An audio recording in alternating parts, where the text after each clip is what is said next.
এখন কটা বাজে জানেন? এখন ইংল্যান্ডের টাইম ১:৪০ বাজে। ১:৪০ মানে মিডনাইট সকালবেলা। ভোর রাত এখন। তারপরও ঘুমের থেকে উঠে আসছি আপনাদেরকে ভিডিও বানায় শান্ত করার জন্য। আপনারা যেভাবে উত্তেজিত হয়ে যাইতেছেন, কোন সময় আবার খেতা-টেতা থেকে বাইর হয়ে কোনটা অঘটন ঘটা ফাটান এই কারণে ভিডিওটা বানাইতেছি। এখন যেগুলো দেখতেছেন সাইরেন মারতেছে ধুমধাম করে শুধু আকাশের উপর দিয়ে আওয়াজ আসতেছে। তারপর মোবাইলের ঠাস, ঠাস করে বাজে উঠতেছে। ভাইব্রেশন হইয়া আপনার উপরে মানে বাঙ্কার ইয়ের থেকে দম করে পড়তেছেন আপনাদের জন্য শান্ত করার জন্য। এইগুলা আগে মারছিল। সিজ ফায়ার হইছে তো এটা ঠাস করে সিজ ফায়ার হইছে এটাতে যারা লিডার হেদের কাছে না মেসেজটা আসছে। বাট জিগা ওই নিচে দিয়ে চিপা-চাপা বইসা ইরানের মানে বিভিন্ন ইয়া থেকে যে মারতেছে, হিগে তো মারতে আছে। কারণ হের কাছে তো কোনো কমিউনিকেশন ডিভাইস নাই।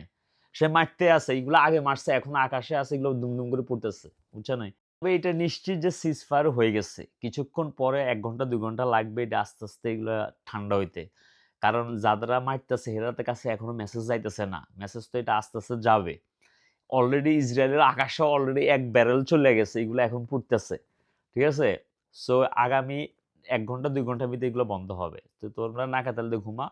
এখন থেকে একটু ঘুম-টুম একটু বেশি করে যাইয়েন যেহেতু টানা ঘুমাইতে পারেন নাই। ঠিক আছে? Good luck.